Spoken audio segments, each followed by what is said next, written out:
Provai e vede. Histórias de fé e fidelidade. 43 dias.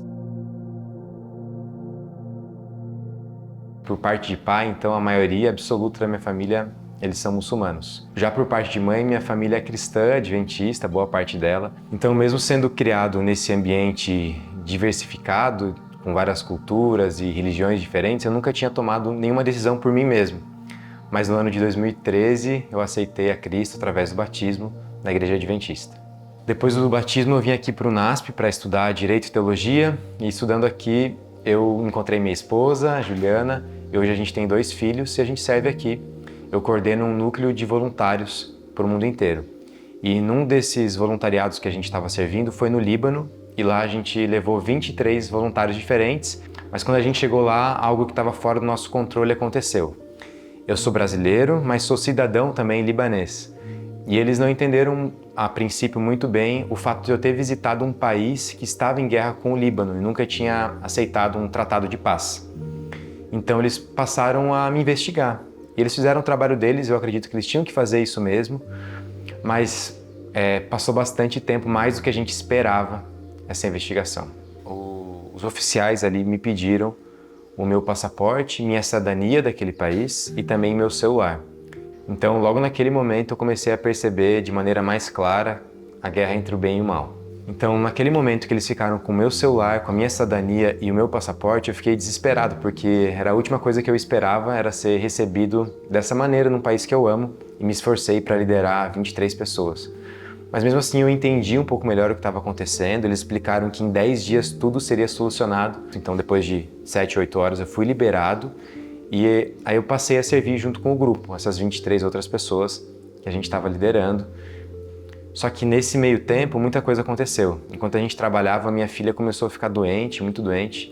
Então quando a gente levou ela no hospital, ela fez os exames que tinha que fazer e o médico ficou muito preocupado com ela também, o médico de lá, e disse que ela teria que ficar internada. E minha filha acabou ficando por lá de segunda a sexta-feira, só saiu na sexta-feira do hospital. A gente chegou a um momento assim, foi um momento que eu mais precisei de uma resposta de Deus na minha vida. Foi quando eu vi minha filha nessa situação, sem saber se ela ia melhorar ou não. Ela não estava apresentando um quadro de melhora, como a gente imaginava, muito rápido, não foi assim. Ela estava muito fraquinha no hospital, então a gente realmente teve que exercer uma dependência de Deus e acreditar que Ele faria um milagre na vida da minha filha. Eu sei que ir para a missão é ir para a morte, mas eu não esperava mesmo que fosse com a minha filha.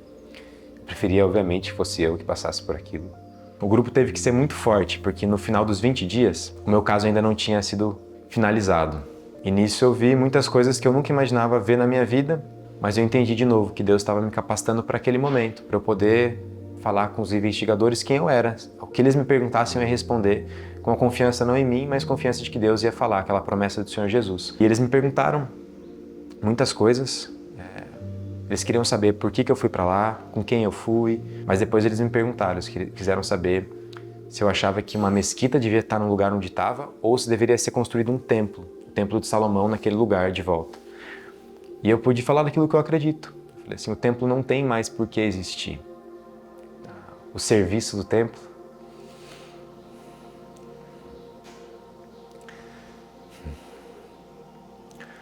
o serviço que era necessário no templo já se cumpriu no Senhor Jesus Cristo. Eu falei para eles que eu não via diferença perante Deus entre cristãos, muçulmanos e judeus. E de novo, eu não falei com a minha autoridade, eu falei com a autoridade de Cristo. Com certeza foi isso que possibilitou, mesmo depois de longas horas de investigação, eles me liberarem. Deus tem um chamado para cada um de nós. O primeiro deles é para que a gente reconheça que a gente é filho dele, filha dele. Então não importa onde a gente esteja, se a gente reconheceu que é filho de Deus, a gente deve reconhecer que agora a gente deve trabalhar para ele.